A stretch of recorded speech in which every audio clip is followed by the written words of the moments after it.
You're looking at a live view of SpaceX's Mission Control, Hawthorne, California, as Dragon Endurance prepares for its departure from the International Space Station on its way back to planet Earth.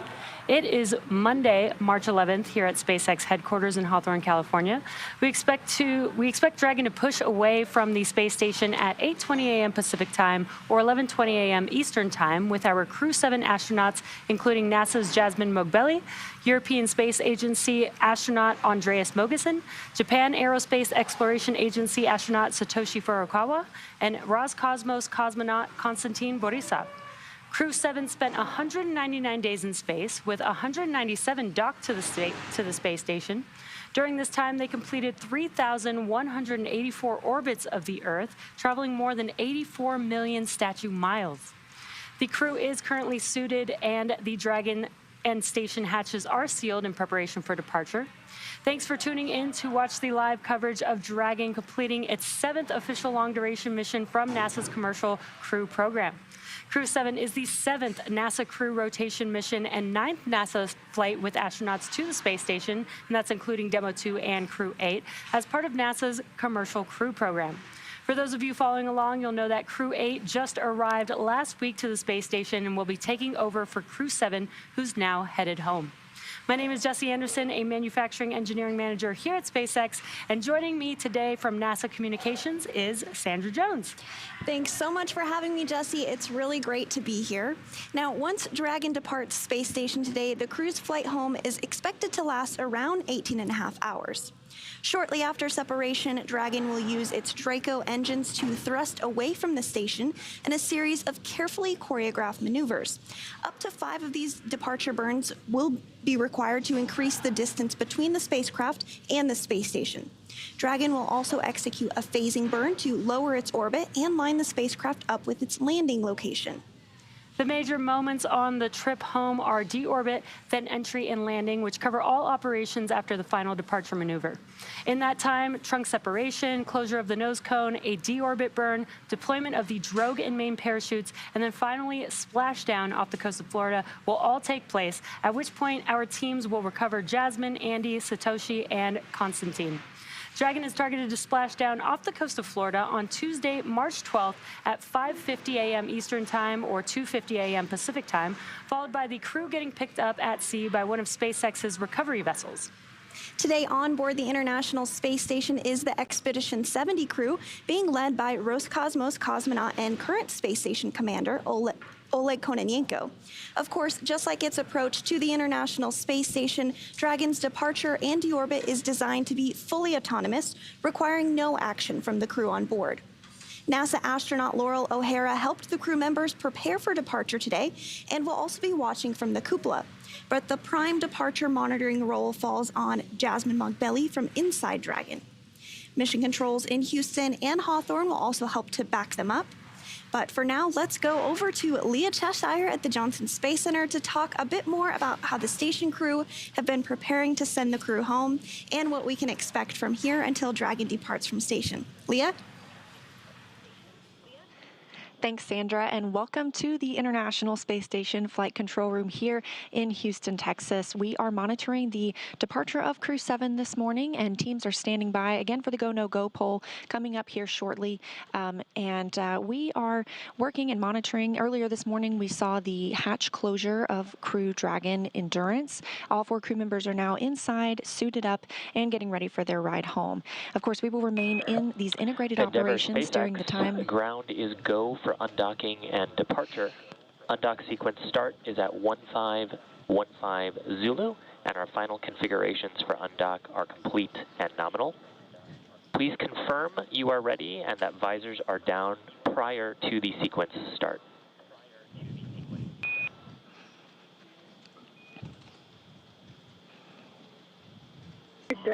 Endurance copies all. We will be prepared at 1515 and we'll give you a call when visors are down.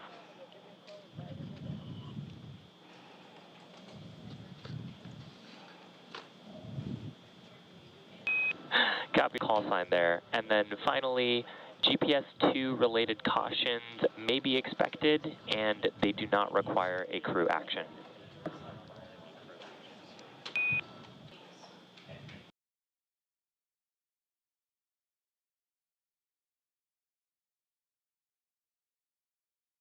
I do copy.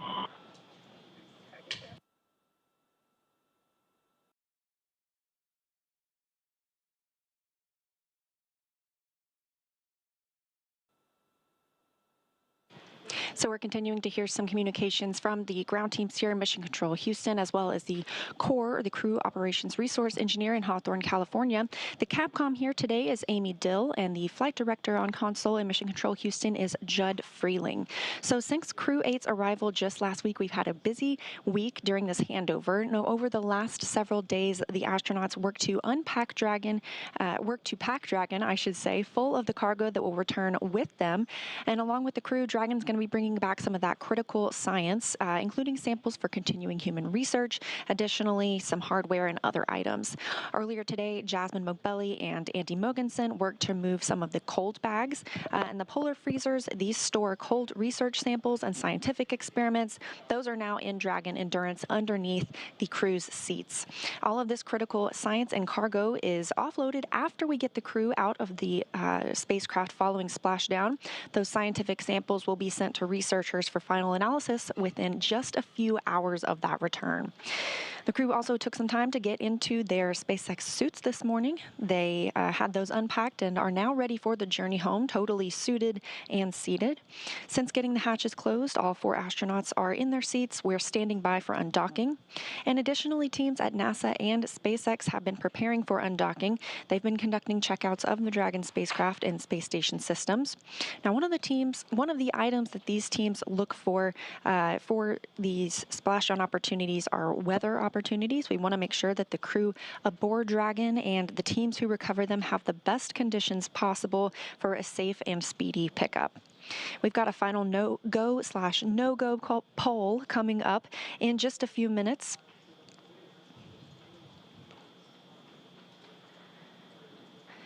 That go-no-go poll will give us an opportunity for both NASA and SpaceX teams to make their final call for Dragon to depart station.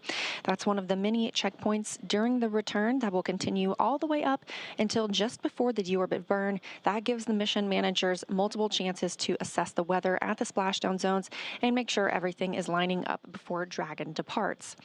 Now, again, we've been watching weather over the last few days. We have a great opportunity tomorrow morning, and these astronauts, we expect to see them splash down early tomorrow morning, less than 24 hours from now.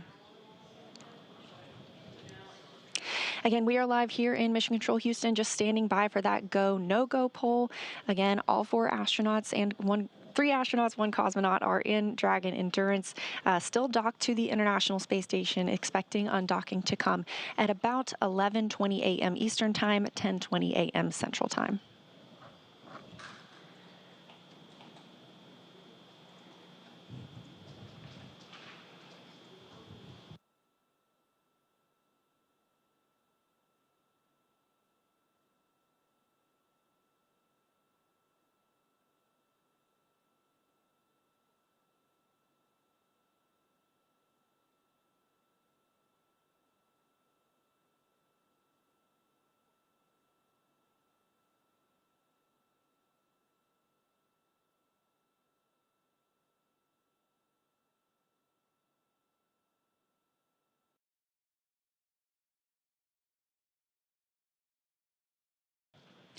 And it sounds like that go, no-go poll that we were looking for has been completed. We are in joint operations until the spacecraft has exited the approach ellipsoid. This is a 2 by 2 by 4 kilometer sphere around the International Space Station that teams in Mission Control use to monitor arriving and departing vehicles to the space station. So these teams are both continuing to monitor the flight together. But over the last 6 months, I want to take a look at something. Crew 7 has had what I like to call an astronaut's eye view, and they've taken some pictures to share with us. So these are from the space station. The space station is 250 miles above Earth. They're too far away to make things out like cars, people, or buildings, but they can see other landmarks around the world, and they have these long camera lenses they can use to help zoom in on some familiar sites of our home planet. So on March 5th, the Expedition 70 crew captured Rio de Janeiro, Brazil, and its suburbs just across the Guanabara Bay. Toward the bottom is the 8.25-mile long President Costa e Silva Bridge linking Rio de Janeiro with the city of Niterói. In the next image from March 2nd, you can see the San Pedro River snake through the center of some rugged mountainous terrain in Bolivia, nearly splitting the image in half. And finally, our last photo for the morning, the crew captured the city lights of the Denver, Colorado area on February 29th. If you look in the top left, you'll see an aurora, which crowns a portion of Canada. And of course, we do get imagery from satellites that take photos of Earth, but the International Space Station is really unique in these viewing opportunities because astronauts and cosmonauts can tell scientists on the ground what they're observing and what stands out in real time. So what we're observing here in Mission Control Houston today, again, Crew 7 undocking scheduled for 10:20 a.m. Central Time. With that coming up in just about 10 minutes, I'm going to send it back to Jesse and Sandra in Hawthorne. Thanks, Leah. And those pictures were pretty awesome. It's always cool to see what the astronauts' point of view is when they're on the International Space Station. Yeah, absolutely. My favorite was the one of Denver, Colorado. You know, Denver is the mile-high city, and right now the International Space Station is actually flying 263 miles. SpaceX copies, visors down.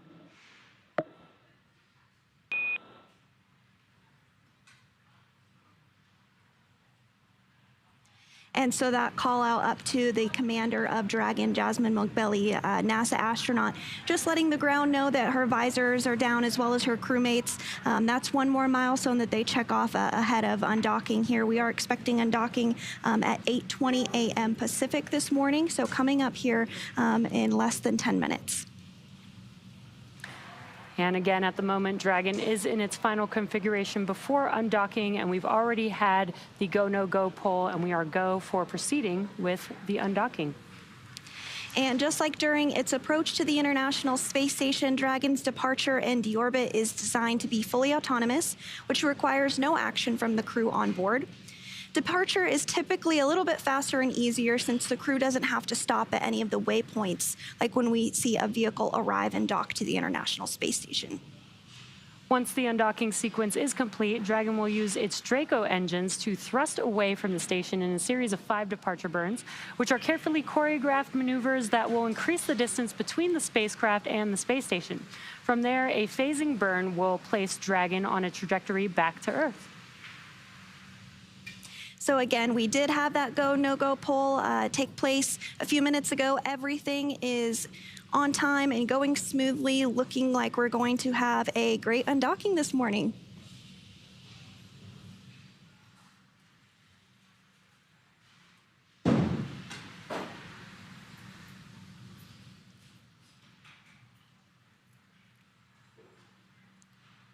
So again, we are just a few minutes away from our targeted undock this morning. We're planning to have that undock occur at 8:20 a.m. Pacific.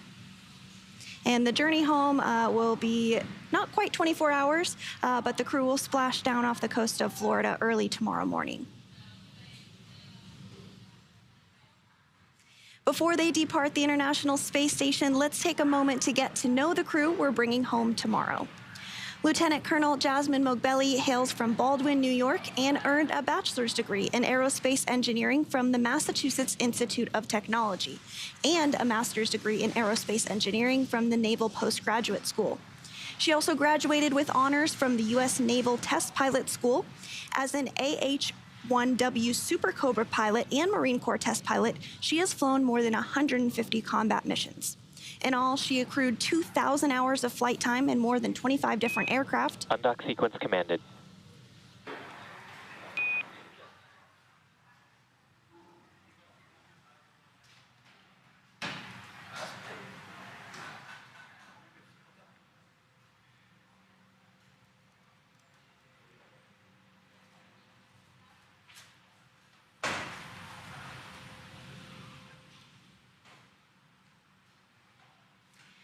And we did just hear that call up to the crew that the undock sequence has begun.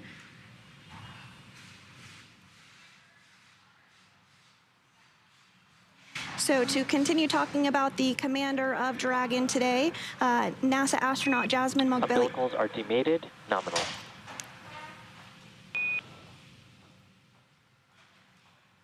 And we are hearing that the umbilicals have retracted between Dragon and the International Space Station. So the next milestone that we'll be looking for is for those sets of hooks to fully retract. There's 2 sets of 6 hooks, so 12 hooks in all. And once those hooks have separated, then there will be a short thruster firing that occurs at the Draco engines to help push Dragon back away from the International Space Station.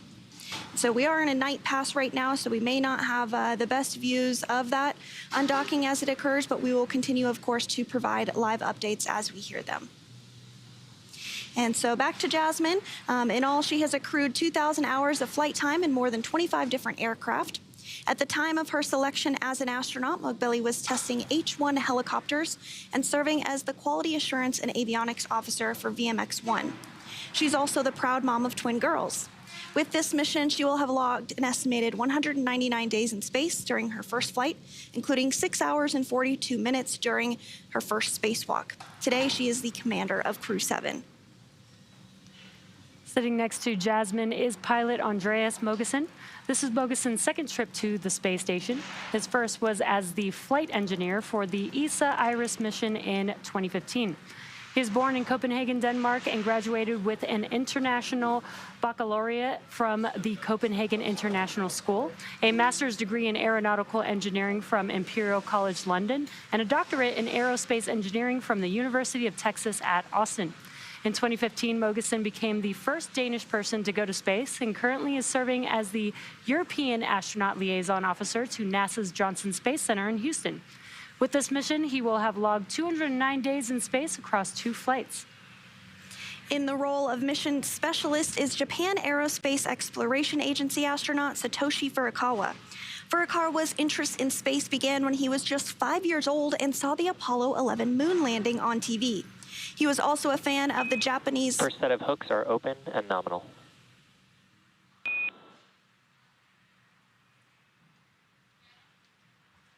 And we did just hear the call out that that first set of hooks has successfully opened. Everything is going on track perfectly smoothly this morning. Again, there's 2 sets of hooks, each in a group of 6, so 12 in all. So halfway through, and we'll continue to monitor those hooks opening as we continue to tell you about the rest of the crew. So Furukawa was also a fan of the Japanese TV space hero Ultra 7. His professional career began as a medical doctor, but after seeing a news report about Japan auditioning for new astronauts to do science experiments on the space station, he decided to apply.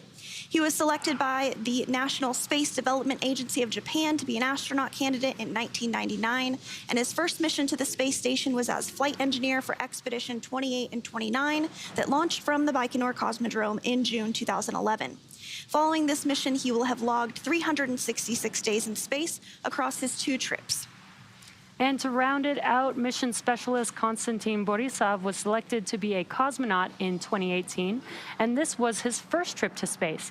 He has a Bachelor of Economics from the Russian Academy of Economics, a Master of Science in Operations Research and Systems Analysis from Warwick University in Coventry, UK, and a Master in Aircraft Life Support Systems from the Moscow Aviation Institute.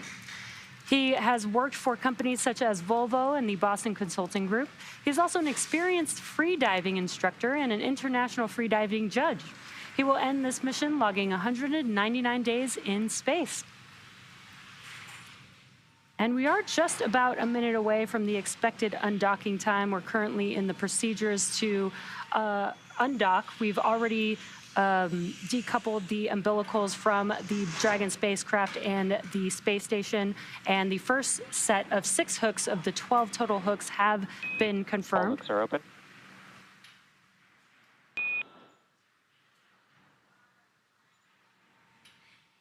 And so we did just get that call that that second set of 6 hooks is now open. So to continue to walk us through the separation of Dragon from the International Space Station, let's toss it over to Leah Cheshire in Mission Control, Dragon Houston. separation confirmed.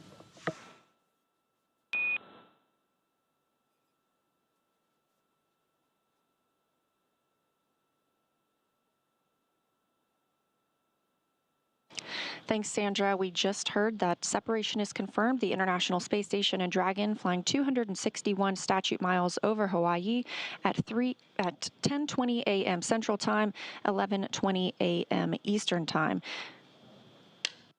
Just received confirmation of a nominal Depart zero burn is complete and nominal.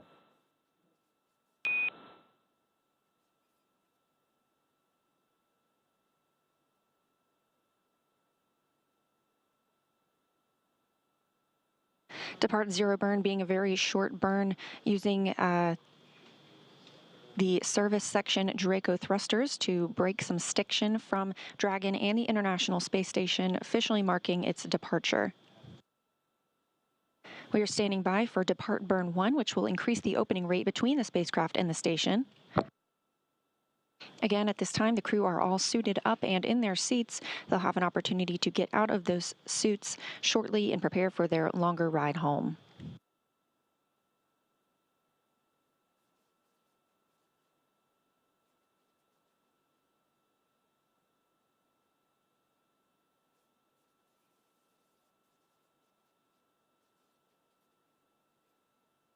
Again, the departure of Dragon Endurance this morning coming at 10:20 a.m. Central Time, 11:20 a.m. Eastern Time, as the International Space Station and Dragon were flying 260 statute miles over Hawaii.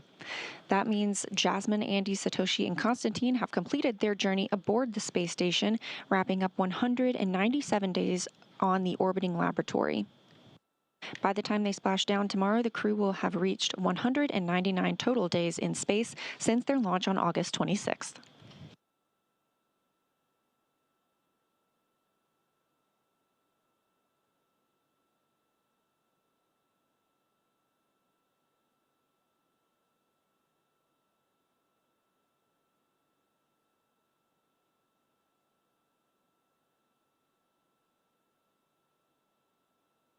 Of course, we are still monitoring here. On the right side of your screen, you see Mission Control Houston, led by Flight Director Judd Freeling. This team continues to monitor the departure of Dragon until it's outside the approach ellipsoid. There's another milestone we'll hit before that. That's the keep out sphere. These are two invisible boundaries around the International Space Station that teams use to monitor arriving and departing spacecraft. Once Dragon Endurance exits the approach ellipsoid, it will continue moving toward its journey home, but the teams here in Houston will no longer be in joint operations with the teams in Mission Control Hawthorne on the left side of your screen. That team will continue monitoring the Dragon Endurance's journey itself, along with our 4 crew members aboard, and the team here on the right will remain working on International Space Station operations.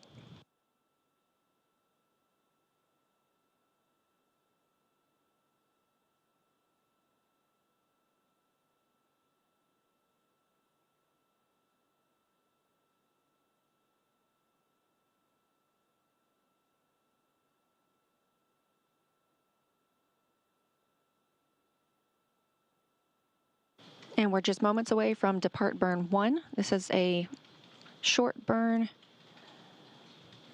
about 22 seconds, and will continue to increase the distance between the space station and Dragon Endurance.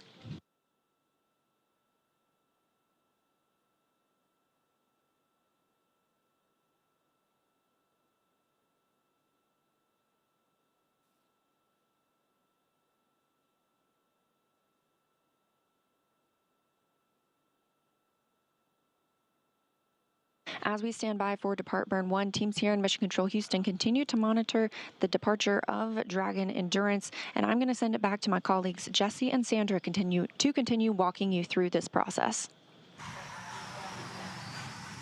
Thanks, Leah. As Leah mentioned, we are waiting for Departure Burn 1. That is expected to be about 5 minutes after undocking. The undocking procedure begins, which is 8:25 a.m. Pacific time or 11:25 a.m. Eastern Time. And you can see on your screen a graphic of how this procedure works. We've already had Depart Burn 0, and again, are just waiting for Depart Burn 1, and that will increase the initial opening rate between Dragon and the space station. We are about 20 seconds away from that Depart Burn 1 beginning. At this time, Dragon is 129 meters away from the International Space Station and continuing to get further and further away. Of course, we'll see that number grow following that departure burn as well. About 5 seconds away from that burn beginning.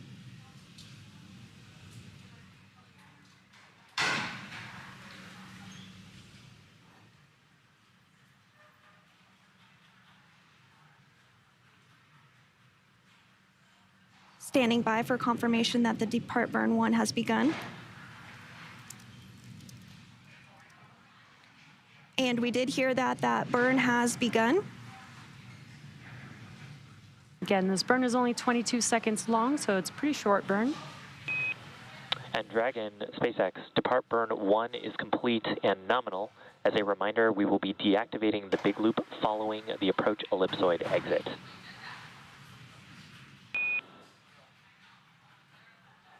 Okay, Dragon copies. Depart 1 burn is complete. And station from Dragon, we wish you the best of luck. For those staying on board on Expedition 71, we hope it does filled with laughter and fulfilling science as ours was. For Laurel, we'll see you in a couple weeks, and we left you some peanut butter and tortillas in Node 1.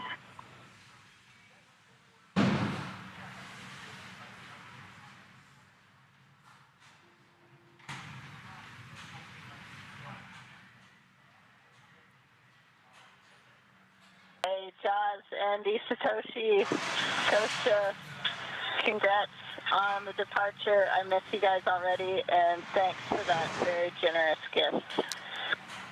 I'll treasure it. You're very welcome, Laurel. Have a beautiful flight. Enjoy the last few hours in orbit and soft landings. Can't wait to see you guys in a couple weeks. Thanks, Laurel. Looking forward to seeing you soon. Miss you guys already. Hey, thanks from Dragon. Are we go to come on and see us straight? Yes, Dragon, we're glad to have you aboard. We're going to be turning off the fasten seatbelt sign shortly, so you have that go for 4.012, and we're going to take cameras external. Okay, copy. Go for 4.012, and copy taking the cameras external. Thank you.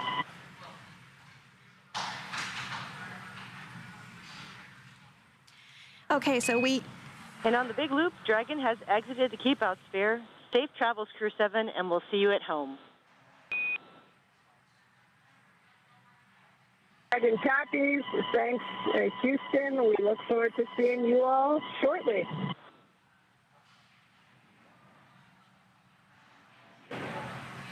And so we did hear quite a bit of communication back and forth on the loops there from the ground, as well as between the International Space Station, Laurel O'Hara, who is remaining on board for a couple more weeks, and then NASA astronaut Jasmine Mugbelli, who is the commander of Dragon, thanking Mission Control for their time in orbit and all the hard work that the folks put in, as well as saying that they left maybe a secret peanut butter surprise for Laurel on Space Station. We also did hear that Dragon exited the keep out sphere. So this keep out sphere is an imaginary sphere or a boundary, which is 200 meters in radius around the International Space Station. It's one of several safety zones set up to govern visiting vehicles, either arriving or departing the space station. Before moving into the keep out sphere, spacecraft have to be configured where they would not cross the imaginary boundary for at least 4 orbits, even if the spacecraft lost all maneuvering capabilities. And we are now waiting for Dragon to exit the approach ellipsoid, or the AE, which is another imaginary shape, this time a 3-dimensional ellipsoid measuring 4 by 2 by 2 kilometers in the same family as the keep-out sphere. One of the key differences with the AE is that vehicles outside of it have to be on what we call a 24-hour safe free drift trajectory. That means the spacecraft would not cross into the approach ellipsoid for at least 24 hours, again, even if it lost all maneuvering. So we'll listen for that call out once we hear confirmation that Dragon is outside of the AE. And we did also hear comms about the big loop being deconfigured after the approach ellipsoid is moved past. The big loop is a way for the crew in Hawthorne, California, which you see there on your screen, as well as Mission Control Houston, and the crew on Space Station and the crew in Dragon can all communicate on one big loop and have communications freely flowing between them. So we call this portion integrated operations, and once we do exit the approach ellipsoid, we will end those integrated operations. And we are expecting the approach ellipsoid exit in about 9 minutes or so from now.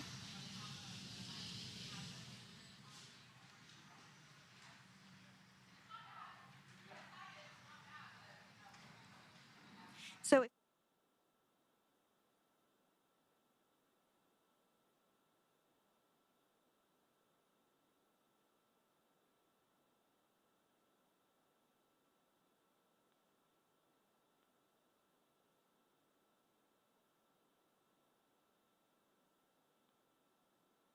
SpaceX Dragon on the cabin mic, comm check.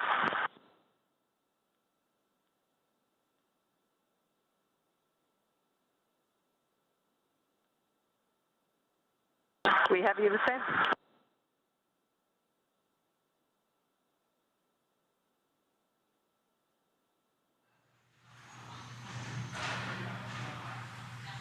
And on board Dragon, the crew is going to begin to work on getting out of their spacesuits for the journey ahead. They are splashing down early tomorrow morning, so they're going to get comfortable. They do wear those spacesuits during some of the more dynamic phases of the mission, such as launch, as well as docking and undocking, and of course, splashdown.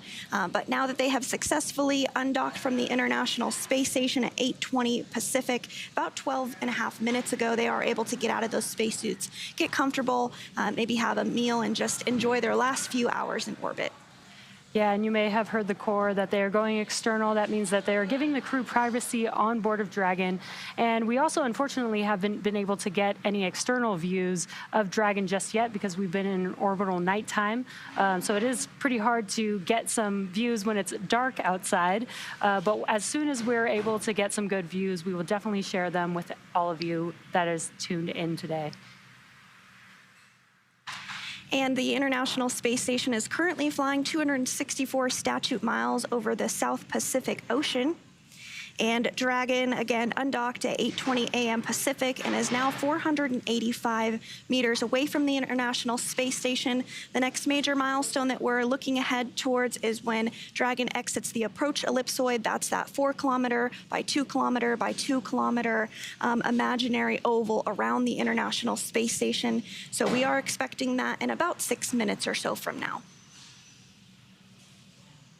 Crew 7 spent 199 days in space, with 197 days docked to the International Space Station.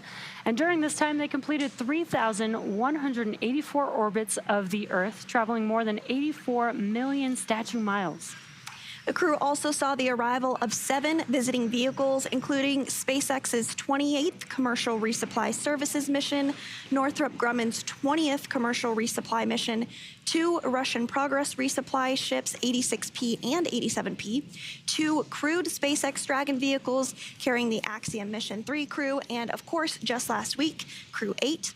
They also saw the departure of 7 visiting vehicles, including the Dragon for SpaceX's 29th Commercial Resupply Services mission, the Cygnus spacecraft for Northrop Grumman's 19th resupply mission, 2 Russian Progress resupply ships, 84P and 85P, as well as 2 crewed Dragon spacecraft carrying the Axiom 3 crew and Crew 6 home, as well as a Russian Soyuz vehicle for the MS-23 mission that returned NASA astronaut Frank Rubio to Earth following his record-breaking mission in which he broke the record for the longest single spaceflight by a U.S. astronaut.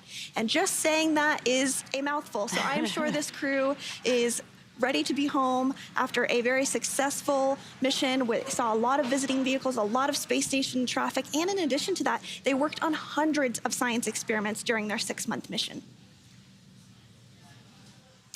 And as we continue to monitor Dragon exiting the approach ellipsoid, I'm going to toss it back over to my colleague, Leah Cheshire, who's going to walk us through the next steps from Mission Control Houston. Over to you, Leah. Thanks, Sandra. Now over 15 minutes since undocking this morning, and you mentioned science experiments. Let's talk about one of those. Over the last 23 years, crews aboard the International Space Station have completed thousands of scientific and educational experiments, and of course, Crew 7 added to that number during their 6-month mission. One of those studies was CIPHER, which stands for the Complement of Integrated Protocols for Human Exploration Research. Of course, you know we're looking for longer journeys to the Moon and Mars, so scientists are examining how extended time in space affects the human body. Astronauts on missions of various lengths can participate in an integrated set of studies that monitors their health before, during, and after missions.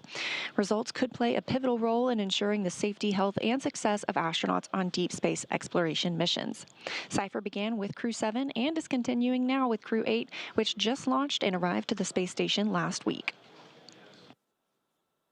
As you mentioned, we are standing by for Dragon to exit the approach ellipsoid. That's the 2 by 2 by 4 kilometer invisible sphere around the space station, which we use to monitor arriving and departing spacecraft.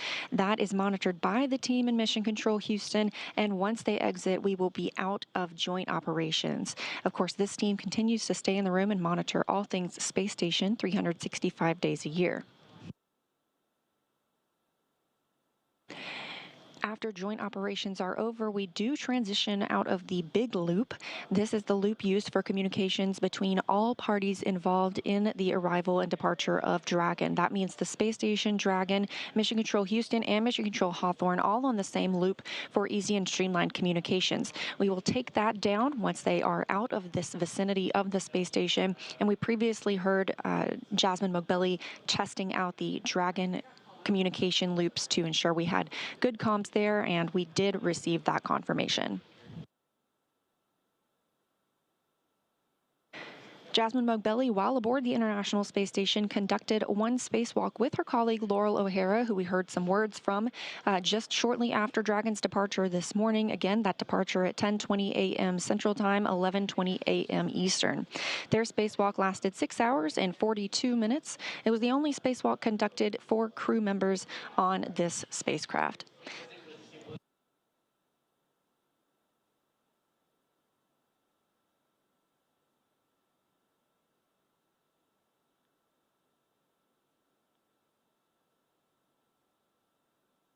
Again, standing by for Dragon Endurance's departure from the approach ellipsoid. This is the third flight, and therefore the third return to Earth for Dragon Endurance. It first flew on Crew 3 in November 2021. Then later again, almost a year later, Crew 5 launched in October 2022. And of course, for Crew 7, who is coming back to Earth today, August 2023.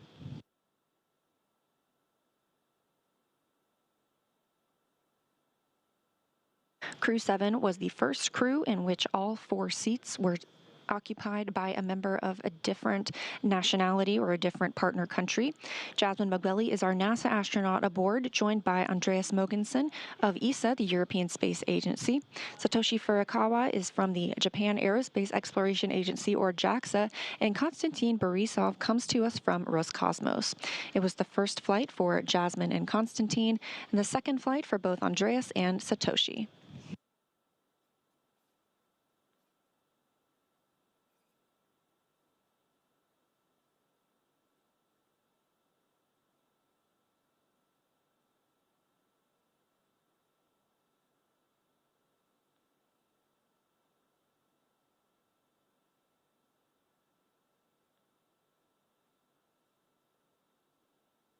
And just a reminder that after we exit the approach ellipsoid today, we will wrap up our coverage on this broadcast and webcast. However, we will not be leaving you hanging. We're going to continue with some mission audio coverage all the way through the flight home for Crew 7.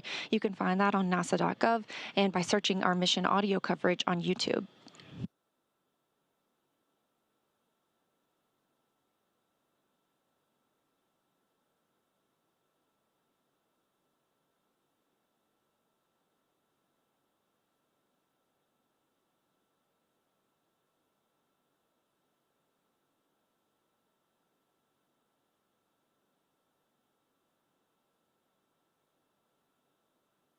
Again, we're standing by for approach ellipsoid exit. Teams here in Mission Control Houston continuing to monitor the departure of Crew 7 and our 4 crew members as they prepare to rejoin the population of Earth tomorrow morning. With that, I'm going to send it back to my colleagues in Hawthorne, Jesse and Sandra, to continue walking us through Dragon's departure. Thanks, Leah. Again, we are waiting for Dragon to exit the approach ellipsoid, or the AE, which is another imaginary shape. This is a three-dimensional ellipsoid measuring 4 by 2 by 2 kilometers in the same family as the Keep Out sphere. One of the key differences with the AE is that the vehicles outside of it have to be on what we call a 24-hour safe free drift trajectory. That means that the spacecraft would not cross into the approach ellipsoid for at least 24 hours, again, even if it lost all maneuvering. So we are just waiting for that call out for confirmation that Dragon is outside of the AE.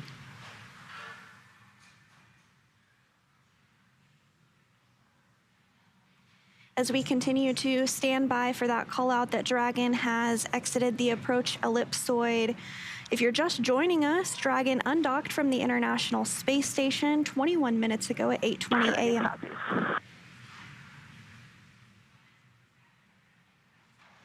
And we did just hear that confirmation that Dragon is now outside of the approach ellipsoid. That was the call we were waiting on. Again, that's another imaginary shape. It's a three-dimensional ellipsoid measuring 4 kilometers by 2 kilometers by 2 kilometers in the same family as the Keep Out sphere, which was exited earlier this morning. One of the key differences with the approach ellipsoid is that vehicles outside it and Dragon SpaceX on Dragon to ground. You have a go for your preparations for crew off duty at your discretion. We're ready to support in case you'd like to talk to surgeon. And a reminder to set your audio destinations to ground.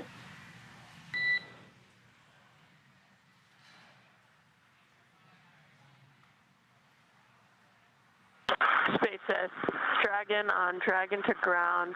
We copy all, and that we're going to configure for crew off duty. Good readback, Dragon. And those words from the ground up to NASA astronaut Jasmine Mogbelli, letting them know that now that they're out of the approach ellipsoid, they can get configured for a crew off-duty period as they wait splashdown early tomorrow morning. The crew is going to get out of their spacesuits and get comfortable for the remainder of their journey. So again, the crew is now out of the approach ellipsoid, which means that the spacecraft would not cross into the approach ellipsoid for at least 24 hours, again, even if it lost all maneuvering, and we call that a safe free drift trajectory. And with that, now that NASA astronaut Jasmine Mogbelli, ESA astronaut Andy Mogeson, JAXA astronaut Satoshi Furukawa, and Roscosmos cosmonaut Konstantin Borisov have departed the International Space Station, it will take them about 18.5 hours until they make their way back down to Earth. The crew is currently doffing their spacesuits, or they may have actually completely gotten out of their spacesuits to settle in for the flight home. And today, Dragon is targeted to splash down off the coast of Florida at 5:50 a.m. Eastern Time tomorrow morning, or 2:50 a.m. Pacific Time, on March 12th, followed by the crew getting picked up by sea by one of SpaceX's recovery vessels. As they rest up, our teams here will continue to keep an eye on the weather to ensure a safe return to Earth for Dragon and our Crew 7 astronauts. And though our coverage here in Hawthorne is wrapping up for this morning, we will turn it over to the NASA team in Houston to take us through the next phases of the Crew 7 mission. Our friends at the Johnson Space Center will provide continuous live audio-only coverage along Crew 7's journey home until we rejoin from Hawthorne approximately 1 hour prior to splashdown. You can find the audio-only link by visiting nasa.gov/live and clicking the mission audio link, or searching for NASA Mission Audio live feed on YouTube at go.nasa.gov/live ISS. Meanwhile, we will rejoin for live visual coverage starting roughly 1 hour prior to splashdown. And as always, you can find mission updates on X at NASA, at SpaceX, and on the web at nasa.gov. Thanks for watching, and we'll see you again soon.